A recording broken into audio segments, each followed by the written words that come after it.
Hello बच्चों, कैसे हो आप सब? I hope you all are doing well. तो बहुत सारे बच्चे पूछ रहे थे कि सर आपने तो क्लास 10th और 12th के टाइम सर के साथ वीडियो बनाई थी, लेकिन एक बात बता दूं सर, उस टाइम पे जेके बोस के सेक्रेटरी थे एंड आज जेके बोस के चेयरमैन है। First of all congratulations for that sir. Thank you very much. And sir अभी जो बहुत सारे बच्चे जो देख रहे होंगे अभी, तो आप सभी बच्चों ने रिक्वेस्ट की और हमने वो डिमांड जो जो भी रिक्वेस्ट है आपकी वो हमने फुलफिल कर दी कि हम सर के पास आए हैं। एक तो हम आपके रिजल्ट के बारे में पूछेंगे एंड बहुत सारी बातें हैं जो हमें सर के साथ डिस्कस करनी है, ठीक है? तो पहले ही सर अस्सलाम वालेकुम। वालेकुम सलाम। सर पहले ही तो शुक्रिया आप हर बार टाइम निकालते हैं एंड मैं ऑनेस्टली बता रहा हूँ कि आपके जैसा हम्बल, आपके जैसा डाउन टू अर्थ इंसान मैंने कभी नहीं देखा। सर सर मुझे ये जानना था कि बहुत सारे बच्चे जो क्लास 11th के हैं, ऑब्वियसली फेक अपडेट्स वगैरह फैलती रहती हैं, उस दिन आएगा इस दिन आएगा। तो सर एक तो रिजल्ट का आप बता दीजिए कि रिजल्ट कब आएगा, क्लास 11th के बच्चे शील्ड लेके कब तैयार रहे? जैसा कि आप जानते हैं कि 14 जनवरी को हमने क्लास 10th और 12th का रिज़ल्ट निकाला जी। और उसके फ़ौरन बाद हमारी कोशिश रही यही कि 11th का रिज़ल्ट भी जल्दी निकल जाए। तो उस कोशिश में हम अल्हम्दुलिल्लाह कामयाब हुए हैं। कल यानी 2 फरवरी को हम 11th का भी रिज़ल्ट डिक्लेयर करेंगे इंशाल्लाह। और रिज़ल्ट जो है ये हमारी जो वेबसाइट है jkboost.jk.gov.in इस पर दस्तियाब होगा और results.com indiaresults.com पर भी अवेलेबल होगा एज एन ऑल्टरनेटिव। ये कोशिश करेंगे हम, मैं पीरियड ऑफ टाइम देता हूँ क्योंकि एग्जैक्ट टाइम हम इसलिए नहीं दे रहे हैं because for certain things we depend upon NIC। तो NIC में वो डिक्रिप्टिंग प्रोसेस जो होती है वो उनको अपने उसका फिक्स टाइम नहीं होता है, कभी 1.5 घंटा लेता है, कभी 2 घंटे लेता है, कभी 2.5 घंटे लेता है। इसलिए मैं यही कहना चाहूँगा कि हम उम्मीद करेंगे 11 से 12 के दरमियान हमारा रिज़ल्ट कल हमारी वेबसाइट पर और जैसा मैंने कहा indiaresults.com पर अवेलेबल होगा 11th के बच्चों के लिए कल यानी 2 फरवरी को इंशाल्लाह। तो सर 11 से कल सुबह 11 बजे से 12 बजे के बीच क्लास 11 का रिजल्ट आने वाला है, ठीक है? तो बच्चों रेडी रहना सर। और एक जो बच्चे पूछ रहे हैं कि सर परसेंटेज क्या रहने वाली है, जैसा क्लास 10th और 12th का था। देखिए, जैसा कि आप जानते हैं आज संडे है, मैं और मेरी टीम बैठे हैं। प्री डिक्लेरेशन एक्टिविटीज़ जो होती हैं वो इस वक्त चल रही हैं और कल जो इसकी कमेटी की मीटिंग थी वो हमने कल ही की है। अब अभी इसको हम फाइनल शेप दे रहे हैं। तो परसेंटेज जो है वो अच्छी होगी। जैसे 10th 12th में बहुत बरसों के बाद अच्छी परसेंटेज बच्चों को देखने को मिली। तो उम्मीद करते हैं उसी के आसपास परसेंटेज होगी। तो अच्छा रिजल्ट है और बच्चे परेशान न रहें, खुश रहें, यही मैं कहना चाहूँगा। जी सर। सर उन बच्चों के लिए मैसेज जो कल रिजल्ट का वेट कर रहे हैं, अभी जो इनकी ये आखिरी रात रिजल्ट से पहले, तो उसके रिगार्डिंग कुछ आप बताना चाहे बच्चों को? देखिए, बच्चों को ये इतना ज़रूर मैं कहूँगा कि इंसान को एक थोड़ा सा एंग्जाइटी रहती है और रहनी भी शायद चाहिए, बट उस हद तक भी वो परेशान ना हो जाए कि वो उसको दिल पर लें और फिर कुछ खाने के बगैर ही, पीने के बगैर ही सो जाएं। इतना ये नहीं होता है, इतनी बड़ी माइलस्टोन नहीं होती है। आम सा एकेडमिक जर्नी में एक ज़्यादा अहम कड़ी भी नहीं है ये। इसलिए मैं बच्चों को कहना चाहूँगा, बच्चों आपने आगे बहुत आगे निकलना है, एग्जाम्स देखने हैं, एकेडमिक एग्जाम्स और फिर प्रोफेशनल एग्जाम्स, जो भी फील्ड वो लेना चाहेंगे। और उसके बाद फिर UPSC, PSC, service selection board, railway recruitment board और judiciary, there are lot many opportunities available. या फिर कुछ बच्चे बिजनेस की लाइन में आ जाते हैं। तो इसलिए अभी से इसी स्टेप पर क्यों ये परेशान होना है, परेशानी की ज़रूरत नहीं है। तो उनको अब ये अपने माइंड को अब इनको ये इसका आदी बनाना चाहिए। Since lot of exams they have to face in future also. तो इसलिए इनको ये परेशान रहना या ज़्यादा एंग्जाइटी दिखाना मुझे नहीं लगता है वो ठीक है।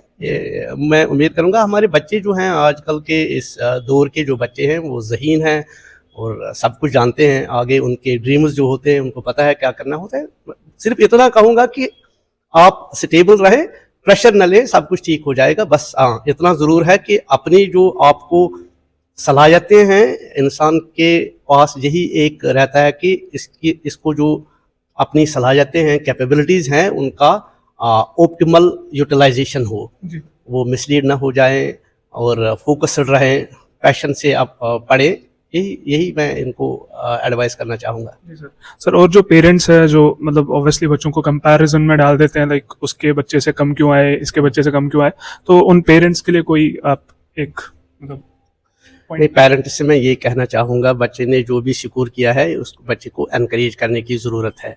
ये कोई कम्पिटिटिव एग्ज़ाम नहीं है जहाँ एलिमिनेशन होती है। हम भी जो कम्पिटिटिव एग्ज़ाम्स होते हैं उसमें एलिमिनेशन होती है, मतलब जितना लगाने होते हैं बच्चे किसी पोस्ट पर उसके हिसाब से वो क्वालिफाई होता है। ये एक एकेडमिक एग्ज़ाम है, इसमें क्या है किसी बच्चे ने 10 मार्क ज़्यादा लिए या 10 मार्क्स कम लिए उससे कोई फ़र्क पड़ने वाला नहीं है।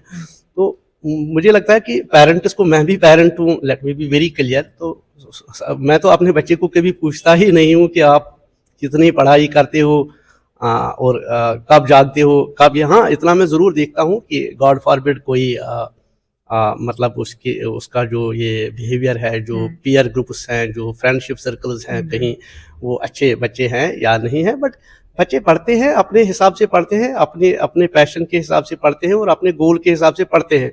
और ऐसा है कि सारे बच्चे एक जैसे होते नहीं हैं। हर एक बच्चा जो है वो उसको अपनी एक यूनिक पर्सनालिटी होती है, तो उस यूनिक पर्सनालिटी को जांचना होता है, देखना होता है उसमें क्या प्लस और माइनस हैं। तो अकॉर्डिंगली पेरेंट्स को ये चाहिए कि उनको सही तरीके से गाइड करें और उनके जो पोटेंशियल्स हैं, मतलब जो उनमें खास एक कैपेबिलिटी है, एक कैपेसिटी है, इनहेरेंट क्वालिटी है, उस क्वालिटी की तरफ ले जाएं और जो उसकी इंटरेस्ट हो, जहाँ जिस फील्ड की तरफ उसकी इंटरेस्ट हो, जिस फील्ड की तरफ उसका पैशन हो, जिस फील्ड की तरफ से वो नेचुरली इंक्लाइंड हो, ऐसे फील्ड में उसको डालें। अपनी चॉइस उस पर न थोपे। There are lot many opportunities now in the present day world.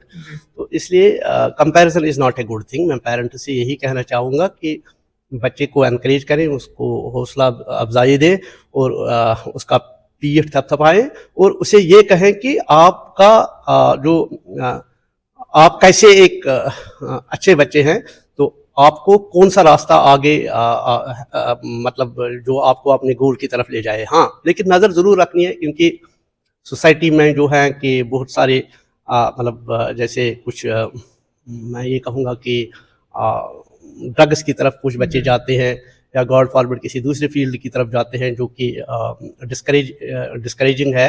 उन फील्ड्स की तरफ मतलब उसकी तरफ ना जाएं, बच्चे भटके ना, वो मिसलीड ना हो जाए, उसकी तरफ ख्याल रखने की ज़रूरत है। क्योंकि सब कुछ पेरेंट्स पर ये डिपेंड करता है कि वो कितनी नज़र रखते हैं अपने बच्चे पर। उस हिसाब से पेरेंट्स को मैं यही कहना चाहूँगा कि अपने बच्चे पर नज़र रखें जब तक कि वो अपनी मंजिल मकसूद तक, जो भी उसका गोल है, चाहे एकेडमिक गोल है, फिर प्रोफेशनल गोल है, जब तक कि उस गोल को वो हासिल नहीं करता है तब तक बच्चे को देखते रहें और उस बच्चे को उस गोल को अचीव करने के लिए एनकरेज करते रहें। सर ये तो इस चीज़ की बात हो गई कि अब तो इंशाल्लाह कल 11th का रिजल्ट आएगा, 10th का भी आ गया, 12th का भी आ गया। अब जो नेक्स्ट ईयर एग्जामिनेशन होंगे लाइक दिस ईयर, सर वो कब हम एक्सपेक्ट कर सकते हैं, कब स्टार्ट होंगे 10th 11th 12th के एग्जाम? देखिए, एक बात मैं बताना चाहूँगा कि इस साल पिछले साल 2025 में बोर्ड ने 15% रिलैक्सेशन दी है बच्चों को, ठीक है। उसकी वजह ये थी कि इन्होंने मार्च अप्रैल में एग्ज़ाम दिए थे और फिर नवंबर में उनके एग्ज़ाम थे और उनका जो एकेडमिक सेशन था वो कोई 6-7 महीने का ही था और उस 6-7 महीने के पीरियड में भी डिसरप्शंस हुई, चाहे ऑपरेशन सिंदूर हुआ या मौसम कोई वो सूरत हाल ठीक नहीं रही, कोई 1-1.5 महीना अगस्त सितंबर के महीने में। जी सर। और हीट भी बीच में आई थी कश्मीर में, उससे भी 7-8 दिन शायद स्कूल बंद हुए थे। जी। लेकिन ये 15% रिलैक्सेशन आगे नहीं होगा। और सबसे अहम बात मैं कहना चाहूँगा कि हमने बहुत कोशिश की बोर्ड ने कि टाइम पर हम रिजल्ट निकालेंगे और इसमें हम कामयाब भी हो गए हैं। अब क्या है कि अभी से बच्चे तो चूंकि मोस्टली बच्चे पास हुए हैं, मतलब आपने पीछे भी देखा 84%, 85%, और बाकी बच्चे जो रह गए हैं वो भी रेपियर में हैं, मतलब किसी का 1 सब्जेक्ट, किसी का 2 सब्जेक्ट, वो भी कुछ हज़ार ही हैं, ज़्यादा नहीं है, और फेल तो बहुत कम हुए हैं। इसलिए अब इनको मैं कहूँगा कि इस साल अब आपको पूरी तरह से रिजल्ट भी आया है टाइम पर और क्लासेस भी आपके स्टार्ट हो जाएंगे, शायद हो सकता है 20-25 फेब को, मौसम पर डिपेंड करेगा, या ज़्यादा से ज़्यादा 1 मार्च से। तो आगे उनका जो एकेडमिक पीरियड है वो बिल्कुल जो है वो मतलब पूरा सेशन उनको 9-10 महीने का आ जाता है। अब उनके पास कोई बहाना नहीं रहेगा कि हमें टाइम नहीं मिला, हमें एक ही साल में 2 एग्जाम देना पड़े, जैसे पिछले साल हुए थे 2025 में, मार्च अप्रैल में भी हुआ था और फिर नवंबर में भी हुआ था। मैं कहना चाहता हूँ ये कि जो हमारा एनुअल सेशन कश्मीर डिवीजन में होगा और winter zone areas of Jammu division, तो उसमें वो एग्ज़ाम हम 20 अक्टूबर से स्टार्ट करेंगे, क्योंकि हमारा सेशन है अक्टूबर नवंबर, न कि नवंबर दिसंबर। आप खुद भी जानते हैं कि 1 दिसंबर से कश्मीर में बहुत ज़्यादा सर्दी पड़ती है, खासकर जो दूर दराज इलाके होते हैं, और फिर इस पर भी भरोसा नहीं होता है, बर्फ़ की कभी गिरती है जल्दी ही। इसलिए एग्ज़ाम्स हमारे जो इस 2024 में एनुअल एग्ज़ाम्स होंगे, हम प्लान कर रहे हैं 20 अक्टूबर के अराउंड वो स्टार्ट हो जाएंगे and before the end of November they will conclude. तो बच्चे को, और रिजल्ट भी टाइम पर आ गया, अभी से अब रिजल्ट आ गया, अब क्या है 2-4 दिन चलो खुशियाँ मनाएंगे, होता है कुछ, मतलब इसमें exchange of pleasantries and all that from relatives, friends and well wishers. लेकिन इसके फौरन बाद 5-7 दिन के बाद उसको अगली क्लास पर फोकस करना चाहिए और शुरू से ही इसको मतलब सीरियस होना चाहिए अपने स्टडीज़ की तरफ, तो ताकि वो अक्टूबर के सेशन में, अक्टूबर नवंबर का सेशन जो 20 अक्टूबर में कह रहा हूँ कि अराउंड होगा, उसमें वो अगली क्लास का एग्ज़ाम देने के लिए पूरी तरह से तैयार रहे। जी सर, तो पहले ही मैं बच्चों को कहना चाहूँगा कि अब तो अच्छे से पढ़ाई करना शुरू कर दो, बिकॉज अक्टूबर से एग्जामिनेशन स्टार्ट होने वाले हैं। तो अब सर जो जम्मू वाले बच्चे हैं जिनको 15% रिलैक्सेशन मिली है, तो उनको आप कुछ कहना चाहें? देखिए, जम्मू के जो एग्ज़ाम हैं ये इनका होता है फेब मार्च सेशन, ठीक है, तो इनको भी हमने जो कश्मीर में बच्चे हैं उन्हीं की तरह इनको भी 15% रिलैक्सेशन दे दिया है, जो कि ऑनरेबल मिनिस्टर ने अनाउंस भी किया है। तो इन बच्चों को मैं कहना चाहूँगा कि अब आप अच्छे से मेहनत करो, ताकि आप भी अच्छे से मार्क्स लाएंगे और पास हो जाएंगे और रिज़ल्ट भी अच्छा होगा।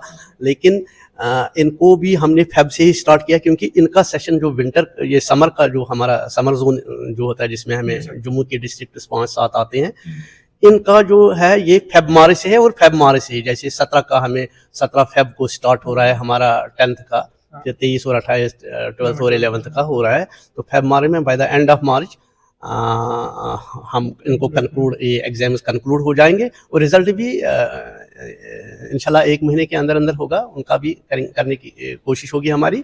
तो उनको भी रिलैक्सेशन मिली है, वो खुश रहें, और लेकिन मेहनत करें, ये ना कि रिलैक्सेशन में आप वो घर में बैठे, यार रिलैक्सेशन है हमें 15% की तो अब हमें पास होना है, ऐसा नहीं होता है। बच्चों में यही कहना चाहूँगा कि पापड़ बेलने पड़ते हैं कुछ किसी चीज़ को हासिल करने के लिए, तो इसलिए वो अभी से मेहनत करें, और हम उम्मीद करेंगे कि, आशा करते हैं कि उन बच्चों का भी हमारा अच्छा रिजल्ट निकलेगा और उनकी परसेंटेज भी ठीक रहेगी, तो इसी की हम उम्मीद कर रहे हैं। So thanks a lot sir, ये कुछ इंपॉर्टेंट डिस्कशंस थी जेके बोस के चेयरमैन सर के साथ, ठीक है। So once again thanks a lot sir, thank you, आपने अपना टाइम निकाला। सो क्लास 11th के बच्चों, कल सुबह 11 बजे से 12 बजे के बीच तैयार रहो। All the very best.